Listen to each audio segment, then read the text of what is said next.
Thank you, Alyssa. That was wonderful. Good morning. Good morning. I want to welcome all of you to the Unitarian Universalist Fellowship of Vero Beach. Whether you're here in person or watching online, welcome, welcome. My name is Laura Matson, and I will be your volunteer pulpit host today. If you are here, I'll tell you, I love this part. My pronouns are she, her, hers. I'm a tall white woman with short brown hair, brown glasses, and this beautiful pink UUFVB t-shirt. One of the reasons why we do this in a lot of Unitarian Universalist fellowships or gatherings is because one of the things I love about UU is we're always finding ways to include people that may inadvertently get caught on the margins. People with low visibility can't always participate when so much of what we do is visual. So by describing who we are and what we look like, it aids people with low visibility, and we do have those folks in our congregation. So welcome, everybody. I also wanted to just give you a little bit about what I love about our faith. And I am so heartfelt that last summer, after years of discernment and voting and wordsmithing, our faith came up with a statement of our shared values. And in that statement, one of the pieces of our shared values was justice, which is something that as Unitarian Universalists have been fighting for years and years and years. In that, the text of that statement of justice says, "We work to be a diverse, multicultural, beloved communities where we thrive. We covenant to dismantle racism and all forms of systemic oppression." Wow, whew, dismantle racism. I love it. When I hear that, I think about the adage of how do you eat an elephant? One bite at a time. How do you dismantle racism? One act at a time. And this congregation is committed to acts of anti-racism in our community and beyond. And one of the ways we participate in that, one of the many ways, is tomorrow. Please join us as we march in the Martin Luther King Jr. Day Parade. And we have these beautiful t-shirts that are for sale outside. If you want to buy one, join us. Can I just show of hands, or can you stand? If you're planning to attend the march tomorrow, please stand. I just want to acknowledge those of you who have already committed, and if you have questions about it, ask any one of us. We're standing. We'll see you tomorrow. And, I figure the Martin Luther King Parade is probably the best alternative of anything else that might be going on tomorrow. Just saying.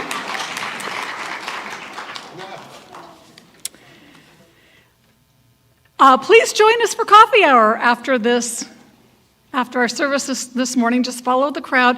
If you're new with us today or here for the first or second time, we ask that you grab, I don't even have one for demonstration, but a red mug. If you can grab one. That way we can recognize you and welcome you into our fold. And we've been having a lot of visitors since the first Tuesday in November. And I really think that there are people in our community that are looking for us, that are Unitarians, they don't know it, and they're looking for a place to land where they can be with people of like mind, where we have a mission to carry out. So please welcome anybody with a visitor name tag, anybody with a red mug. Appreciate that.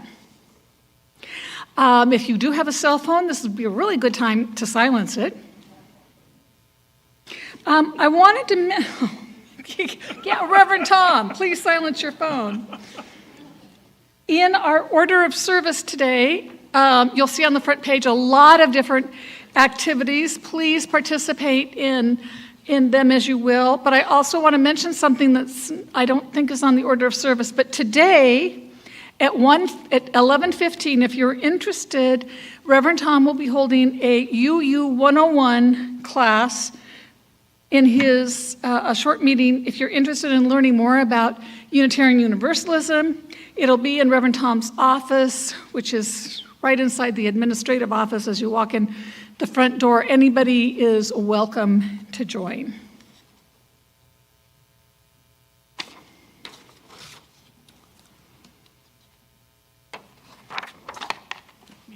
Is that yours? That's me.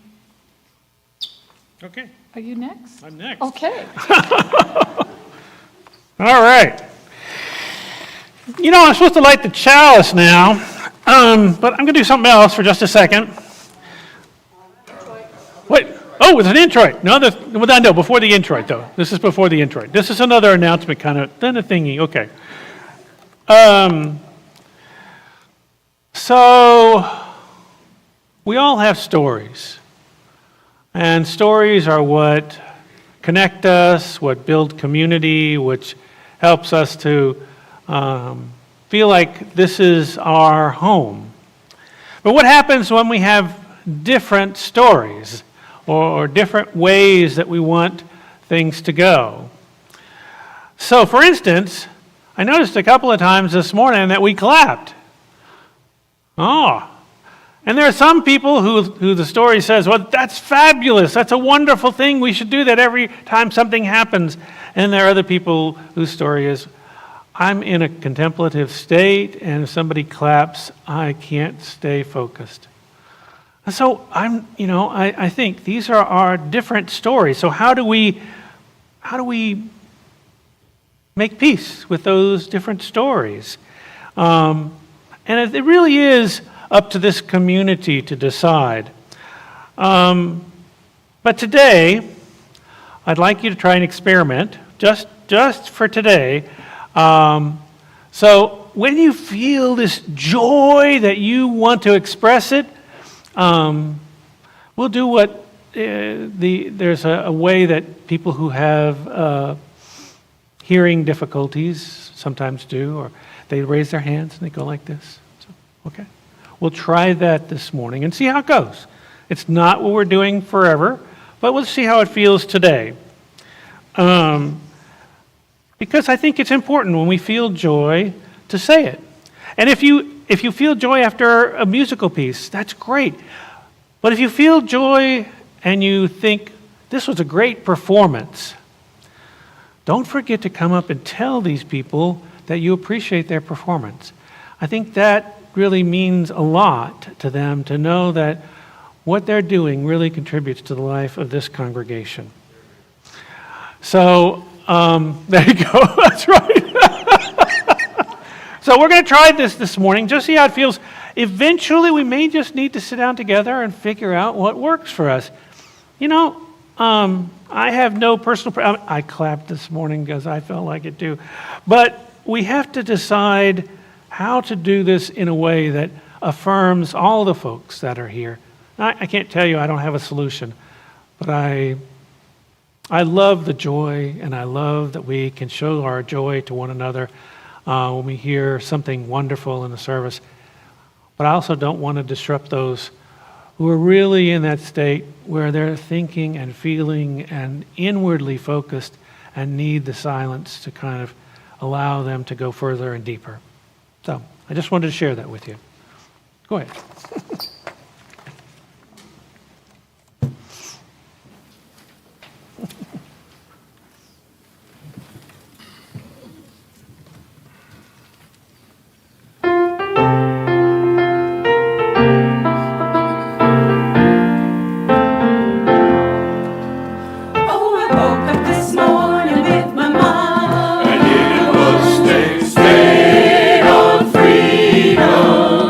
Woke up this morning.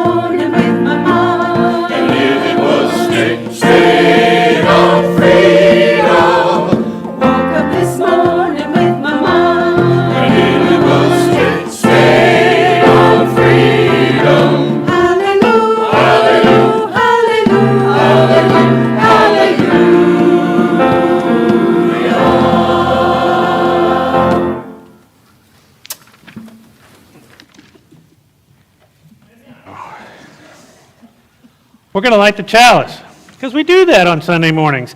It means something a little different to each of us, but it brings us together. So if you'll join me, let us wake up to this world we live in, to its beauty and wonder, and also its tragedy and pain. We must wake up to this reality that not all in our world have what we do, however much or little that is. We must wake up to the idea that our wholeness, our lives, are only as complete as the lives of those around us and those we are inextricably tied to in the great web of mutuality of which we of us are a part.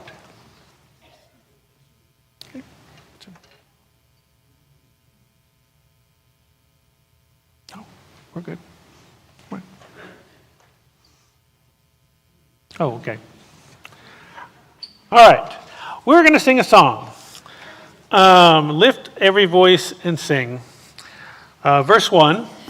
And this is, I want us to think about this as not a song that is part of many of our experiences, but is a song that was sung for civil rights and for those who marched and fought for civil rights.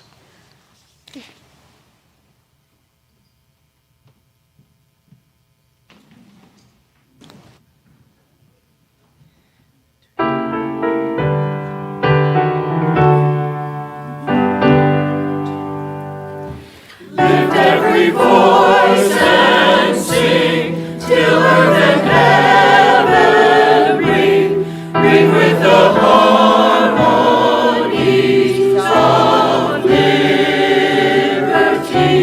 Let our rejoicing rise high as the listening skies. Let it resound loud as the rolling sea. Sing a song full of the faith that the dark past has taught us. Sing a song full of the hope that the present has brought us. Facing the rising sun of our new day begun, let us march on till victory is won.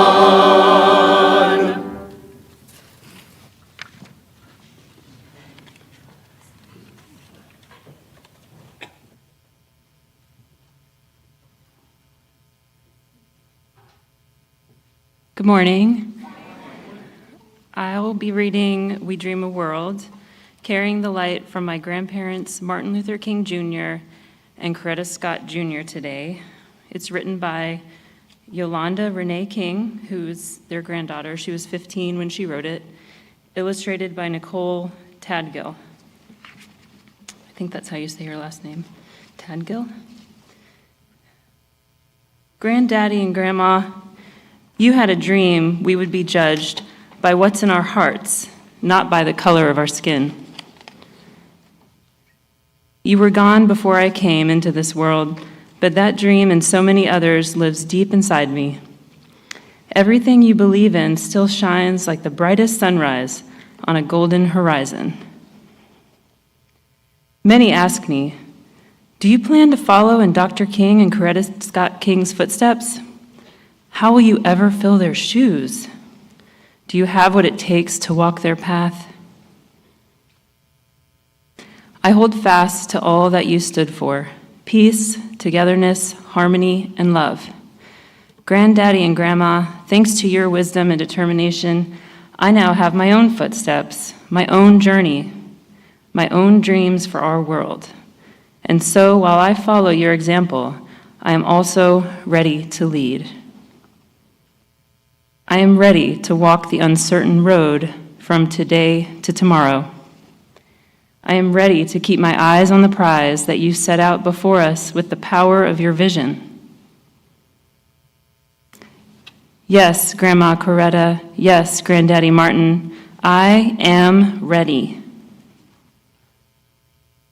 Every day, I thank you for the gifts you gave so many of us through your hard work.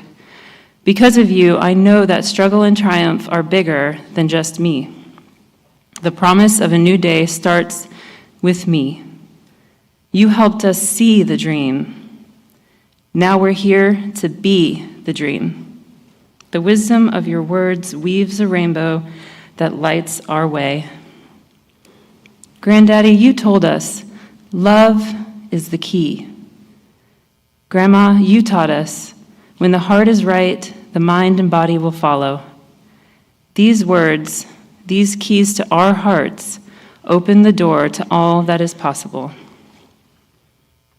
My parents remind me that in your lives together you shared what came to be called a revolution of values. I'm sorry there are still so many problems to endure. You devoted your lives to making our lives better. And now it's my turn to start a new revolution that values kindness, truth, equality, and service. There are still rocks in the road. I wish you were here so we could walk it together. Because our dreams need the strength of a love so powerful that nothing can stop them or us. We dream a world where school is a safe place, free of fear. No violence spoken here. We dream a world where guns are not games. Shoot for the stars, not at each other. We dream a world where poverty is a memory. Liberty, justice, and food for all. We dream a world where the only walls are those that hold safe spaces and have windows and mirrors that reflect our unity. Beauty has no boundaries. We dream a world where trees, flowers, and the earth's creatures thrive in their right seasons.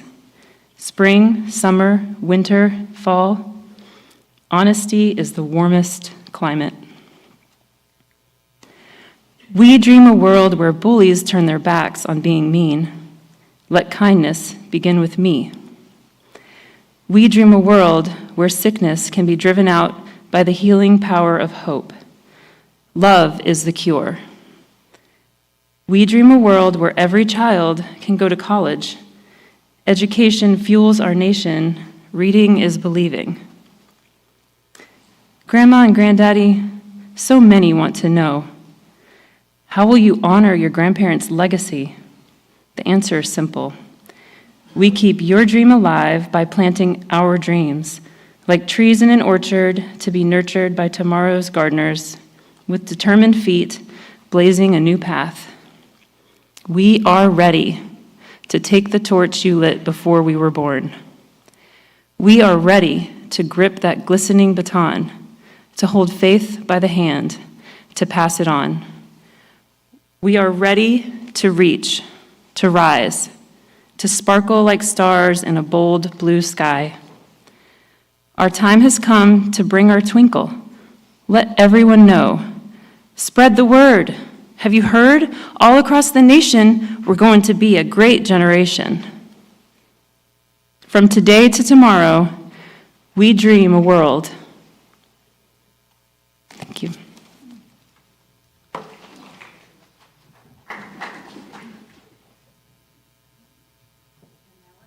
Now we're going to sing our children out.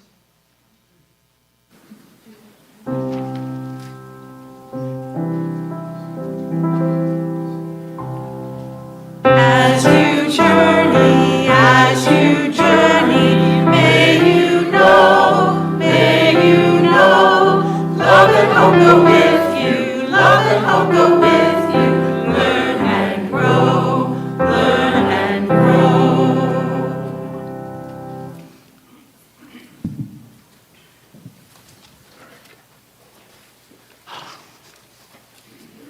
Look around, see who's here.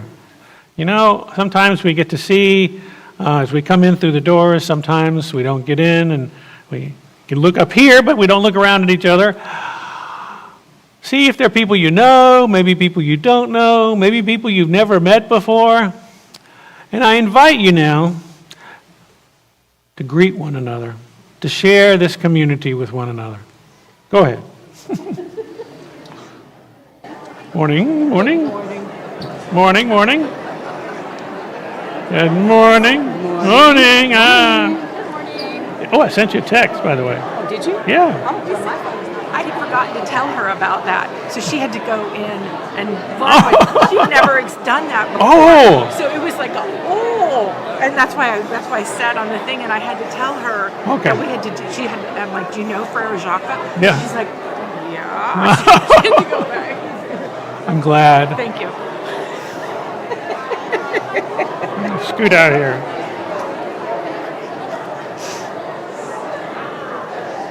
What's next?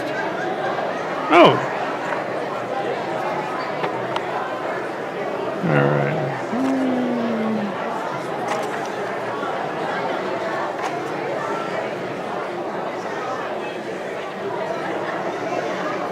Okay. This is where the introverts say stop. I know.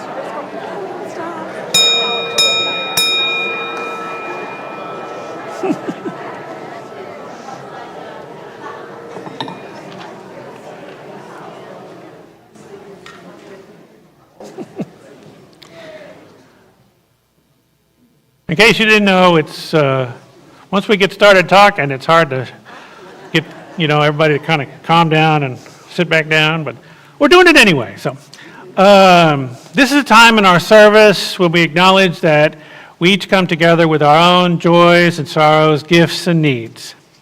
Before me here is some water, the very sustenance of life. Water can buoy you up, nourish you, cleanse you, and replenish you. It's a source of life, which creates beauty and the very making of tears. This community, like water, is the very sustenance of our lives. Especially when we can remember, whatever this is, the sacred obligation to buoy each other up in times of sadness, to nourish one another in times of want, to cleanse one another with acts of kindness and generosity, and to replenish one another when our hearts are weary and worn. Today, with this water, I remind us visually of our sacred obligation to this, our greater whole. I had a little salt for the tears that have fallen in the last week. May we remember that there are those among us who are in pain. So let us be tender with one another, for we know not what is held in the silent sanctuaries of one another's heart.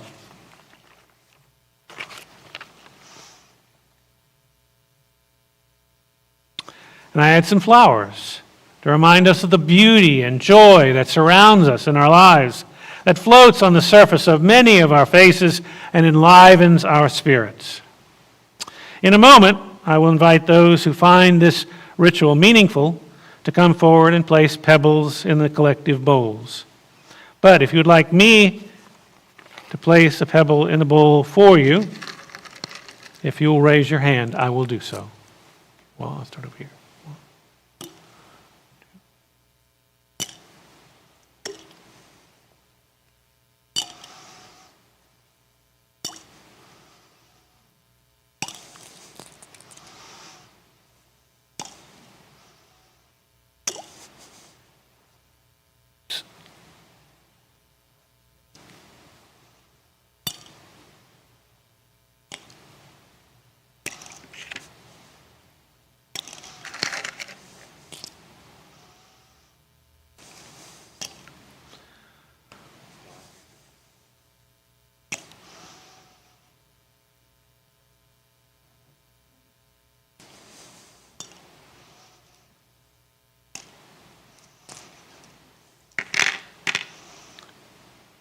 Now, those of you who wish may come forward.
come to me, come to me.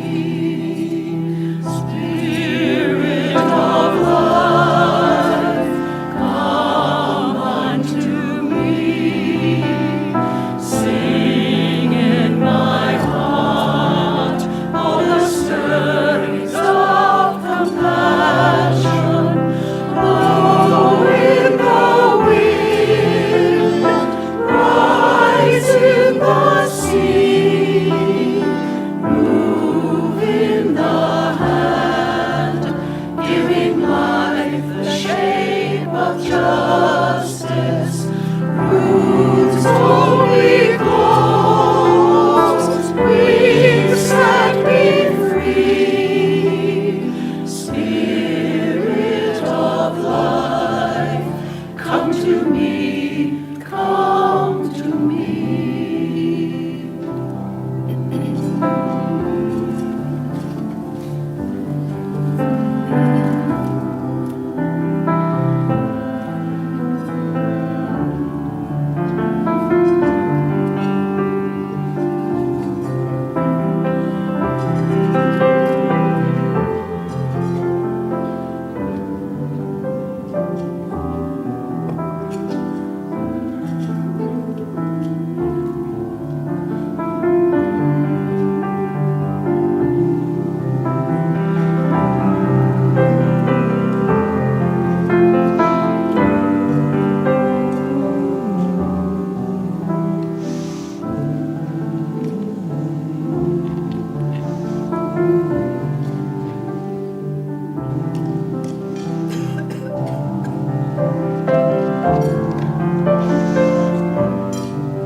May all that we offer one another keep us connected and blessed within this hour, in this week ahead. May it be so. Amen.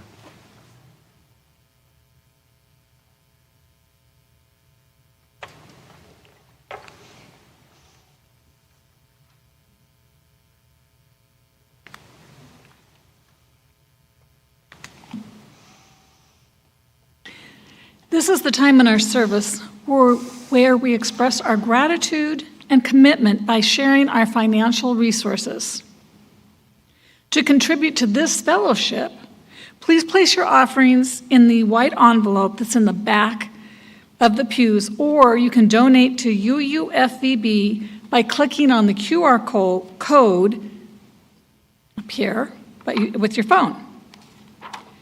But our offering today also serves another purpose, and that we're supporting an organization that addresses the needs of the underserved in our community.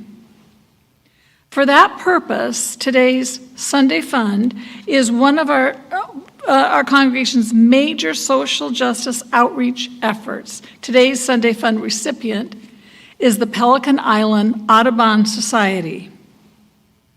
The loose cash that you place in the offertory basket will go to the Audubon Society, or you can use the QR code as well and direct your offering to them. The Pelican Island Audubon Society preserves and protects the natural environment in Indian River County through education, advocacy, and public awareness. At-risk children get to experience the Indian River Lagoon and the natural environment while receiving educational materials and healthy food in a safe place year-long.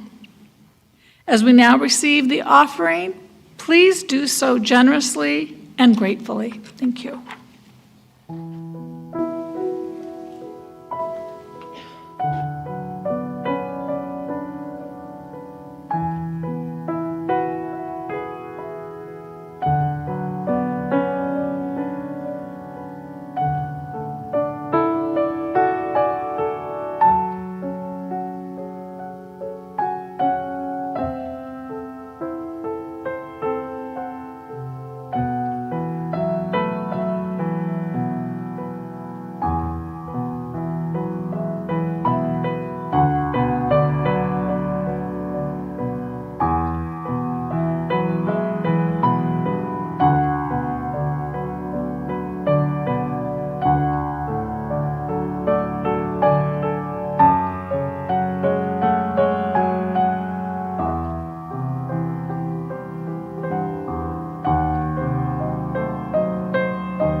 Thank you.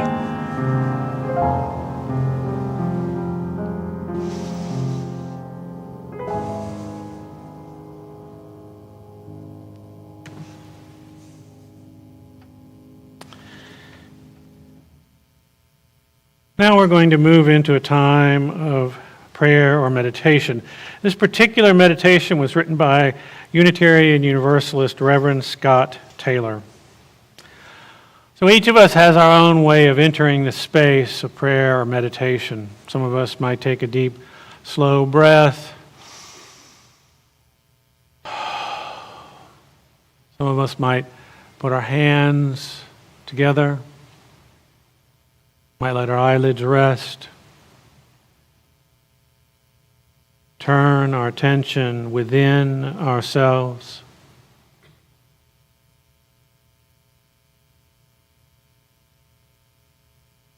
Listen. With your heart, your body, your mind, your spirit.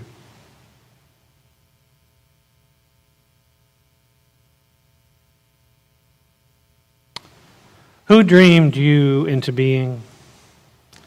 What stories sat in their heart as they imagined what you would become? Who helped you imagine your story?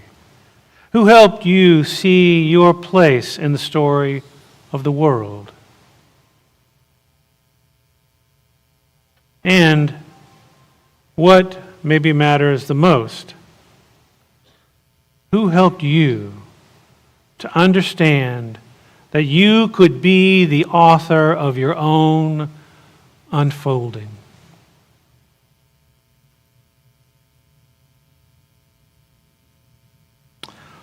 all of which is asking, who listened?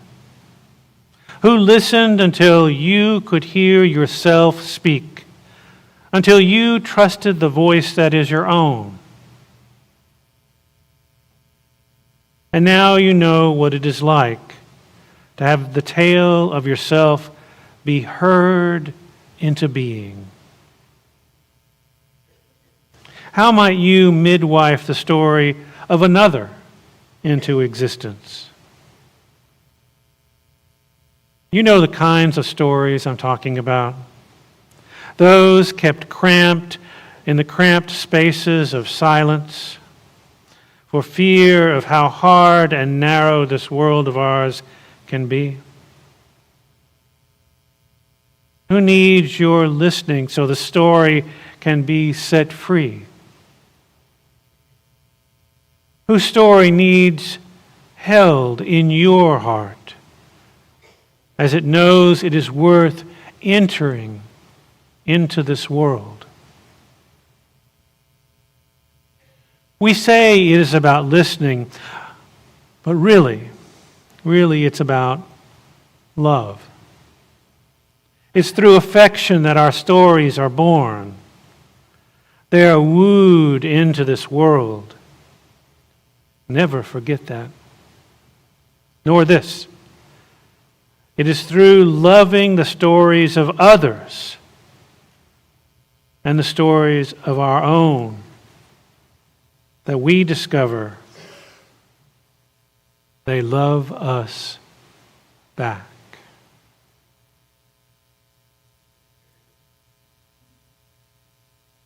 So may it be.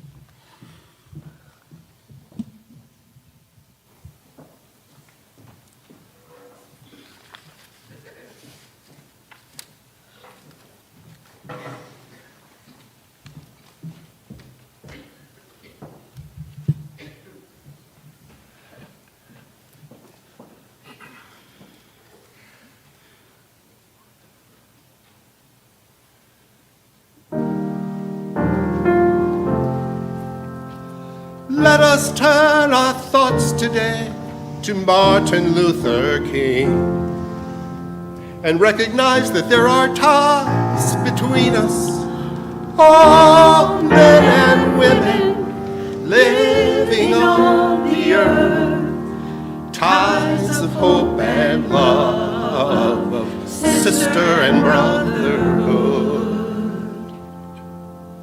that we are bound together in our desire to see the world become a place in which our children can grow free and strong. We are bound together by the task that stands before us and the road that lies ahead.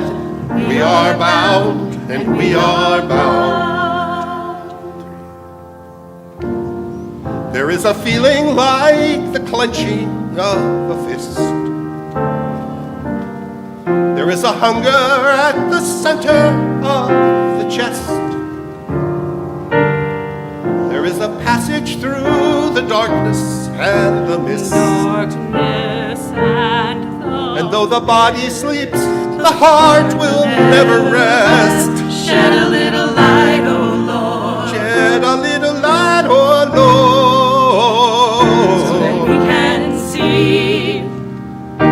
Just a little light, oh Lord. Shed a little light, oh Lord. Wanna stand it on up. Stand it on up, oh Lord. Stand it on up, oh Lord. Wanna walk it on down. Won't you shed a little light, oh Lord. Can't get no light from a dollar bill. Don't give me no light from a TV screen. open my eyes. I want to drink my fill from the well on the hill. There is a feeling like the clenching of fists. There is a hunger in the center of the chest. There is a passage through the darkness and mist. And though the body sleeps, The heart will never rest. Shed a little light, oh shed a little light, oh Lord, so that we can see. we can see. Just a little light. Shed a little light. Wanna stand it on up, Stand it on up. stand it on up. Oh Lord, wanna walk it on down. Just shed a little Shed a light. little light, oh Lord. Shed a little light, oh Lord. Shed a little light, oh Shed a little Lord, light, oh Lord. so that we can see. We can see. Just a little light. Shed a little light, oh Lord.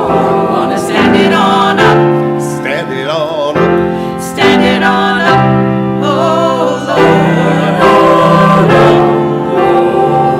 Wanna walk it on down. Just shed a little Shed a light. little light, oh Lord. Shed a little light, oh Lord. Shed a little light, oh Lord. Won't you shed a little light? Shed a little light, oh Lord. Won't you shed a little light?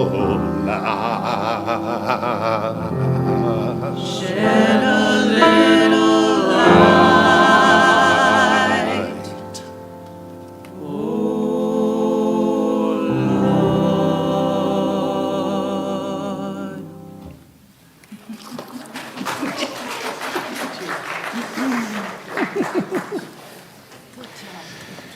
That was wonderful.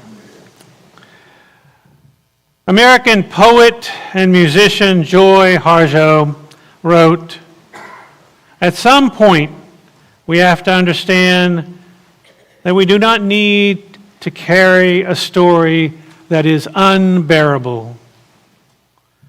We observe the story, which is mental, feel the story, which is physical, let the story go, which is emotional, and then forgive the story, which is spiritual, after which we use the materials of it to build a house of knowledge." What is the story that you have been telling yourself about our government, about this congregation, about yourself? To yourself, to others. And what stories are you hearing from others? And what impact are those stories having on you? And most importantly, what is the story you want to tell? I've been reflecting on Joy's quote and wondering what stories am I carrying that are unbearable. I was on a panel at a workshop last Sunday. That's why you didn't see me here. It was called United Voices for Democracy, Interfaith Perspectives on Christian Nationalism. The goal of the workshop was to have a community conversation led by a diverse group of interfaith leaders discussing and trying to understand what Christian nationalism is and how it has contributed to an environment of educational censorship anti-democratic policies, particularly here in Florida, and how to have productive conversations within our communities to understand the issues, policies, laws that people are now subject to. But also to build community connections and to figure out how we might push back collectively. Christian nationalism is a cultural framework that conflates American identity with an exclusive form of religious identity. It is rooted in the myth that we are founded as a Christian nation and thereby enjoy special favor by God. Proponents of Christian nationalism seek a fusion of religion and civil life to the detriment of both. Christian nationalism incorporates anti-democratic notions of white supremacy, nativism, patriarchy, and authoritarianism, seeking to concentrate power into a select few. Catherine Stewart, author of The Power Worshippers, Inside the Dangerous Rise of Religious Nationalism, notes that because Christian nationalism is identified, or more accurately, because it identifies itself with religion, the movement is often understood as a set of religious and or theological positions. But she emphasizes Christian nationalism is first and foremost a political movement. Its principal goal, and the goal of most of its active leaders, is power. As we started this workshop, one of the facilitators, Sophia Brown, she's the program coordinator for PEN America Florida. I would encourage you to look up PEN America. They're working on how to deal with censorship in our country. She asked each person to introduce themselves and then say one word about where their spirit is at this time. You know, what's on their heart, how they're doing, that kind of stuff. As we did that, I heard words pop up from people like fear, anger, sadness, depression. But I also heard words like hope and resilience. The people gathered there were all carrying stories that impacted their bodies, minds, emotions, and spirits. I imagine that we all of you here, are also carrying stories about this time we live in, about white Christian nationalism, the new government coming into power in Washington, about our safety and security. So I'd like to do the same thing that Sophia did at the workshop, if you'll go along with me. What I'd like for each of you to do is to just sit for a moment. Notice what is bubbling up inside you. What stories are bubbling up inside you right now as you are at this moment? The stories you're telling yourself, or that you've heard from those you trust, or that you've been receiving from social media and the news. To all of that, and see if you can come up with one word that speaks to your spirit right now. And I'd like you to say that word out loud. Go ahead.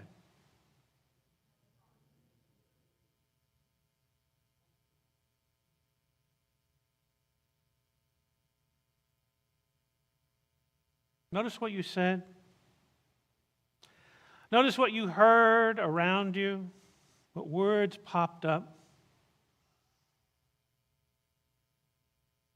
Were there some words that spoke to you? Maybe you could hear a story in that word. Maybe that story touched you. Did you wonder where that word came from?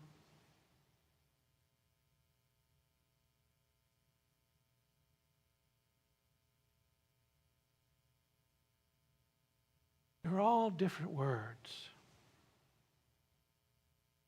But here's something I want us to consider. Stories are not simple. One word will never fully encompass all the stories that impact you.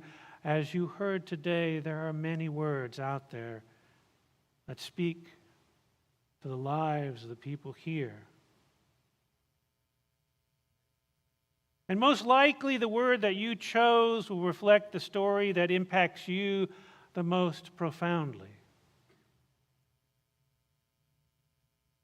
The story that impacts me most right now is, no surprise, white Christian nationalism and the government coming into power in Washington. When I was at the workshop on Sunday, and I was thinking about those things, the word that I said was hope. Same word on my tie. And the word that resonates with me today is also hope.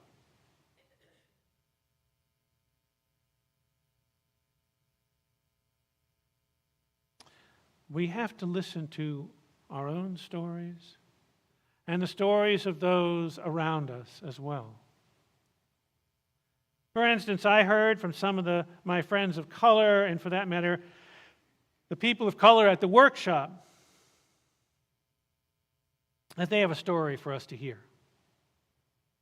And their story is about feeling marginalized and hurt and experiencing microaggressions when we simply say the word Christian nationalism without the word white in front of it.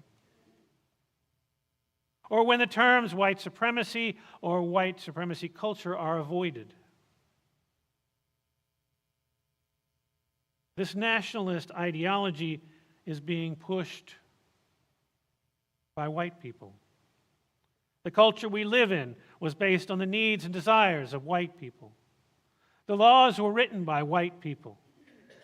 The political power in this country is primarily white.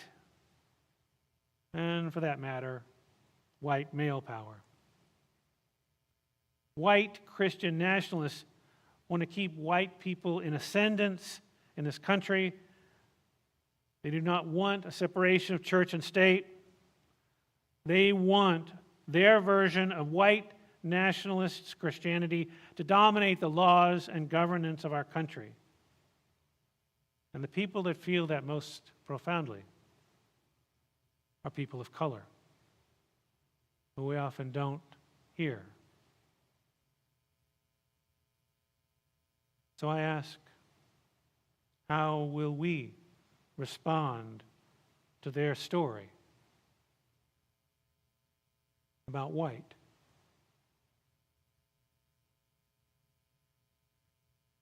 White supremacy, white Christian nationalism. How will we respond to their story? Will we listen?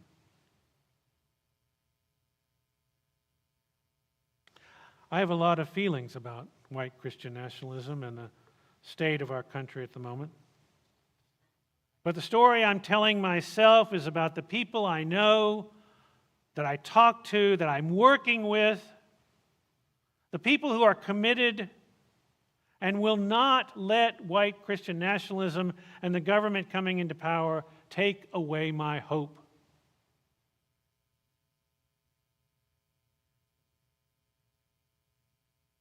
I want to share that quote again I started with. At some point, we have to understand that we do not need to carry a story that is unbearable.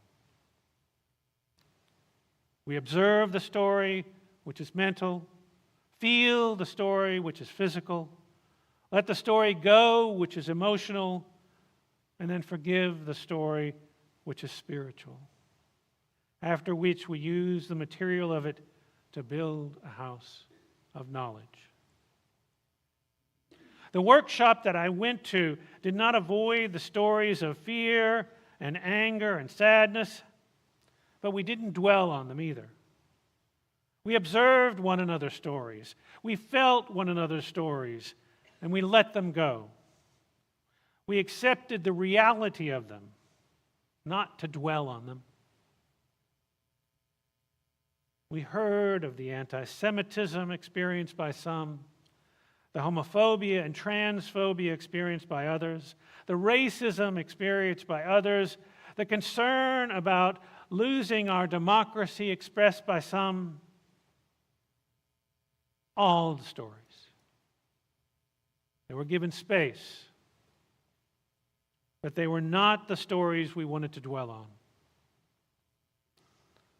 We supported one another in forgiving the stories, forgiving them for the damage they had done, the pain they had caused, the way they spread fear and anger and despair. What we wanted to do was to find a path, a plan, a way to work for a better world, to resist the hate, the oppression, the patriarchy, the white supremacist culture that surrounds us, that we swim in every day. To affirm that there are still many wonderful and beautiful things in our world worth fighting for. To affirm that most people are compassionate, loving, and helpful to one another. We can see that if we just look around us. And all of us at that workshop didn't want to lose the story that connected us. The story that this world can be a diverse, inclusive, beloved community. If we're willing to hold that story in our hearts, speak it from our mouths, and work for it with our hands.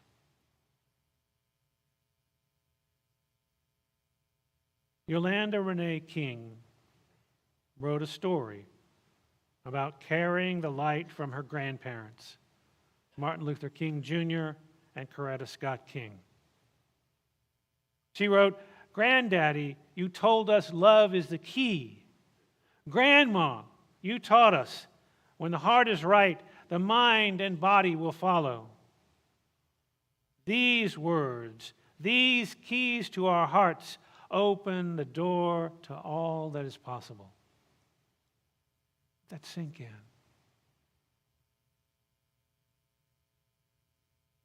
She also wrote, "We dream a world where the only walls are those that hold safe spaces and have windows and mirrors that reflect our unity." In answering the question on how she will honor her grandparents, she said, "We keep dreaming your dream by planting our dreams like trees in an orchard, to be nurtured by tomorrow's gardeners. With determined feet blazing a new path, we are ready to take the torch you lit before we were born.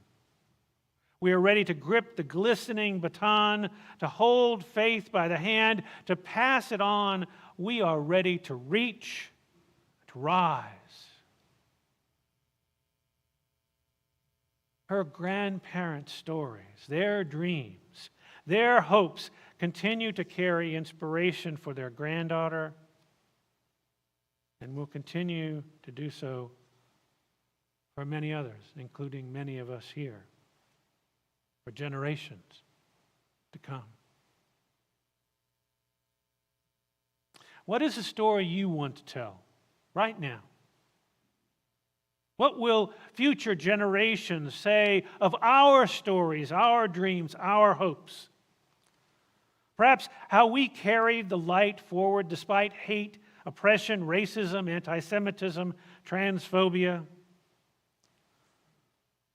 What stories will we tell about how we were loving, kind, and compassionate to one another and to those beyond these walls?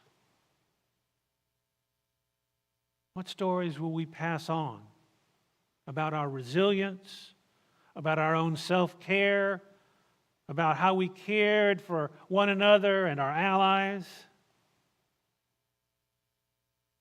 Are we still ready to dream our dream for a better world into being? To hold our stories of a beloved community in our heart? My friends, let us co-create the stories we want to tell, that we want to pass on to generations. And let us be the authors of their unfolding. We might say it is about listening to these stories that they come into being. But really, it's about love. It's through affection that our stories are born. They are wooed into the world. Never forget that. Nor this. It is through loving our stories, the stories of our own and the stories of others, that we will finally discover that they will love us back. Amen.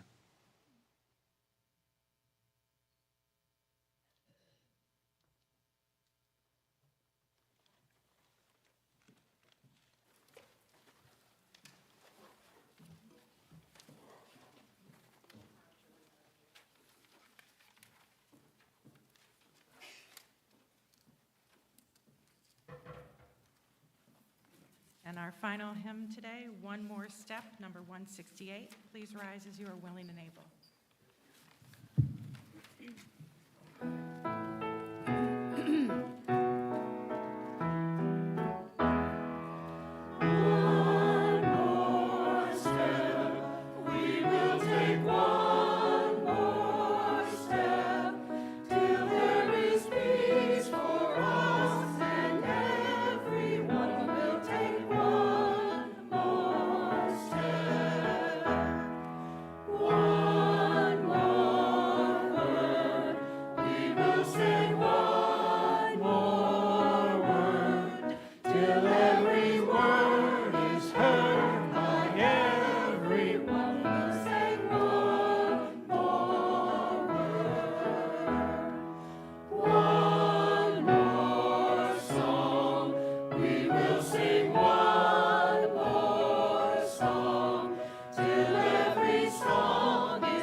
Our closing words were written by Unitarian Universalist Reverend Sherry Woodbury.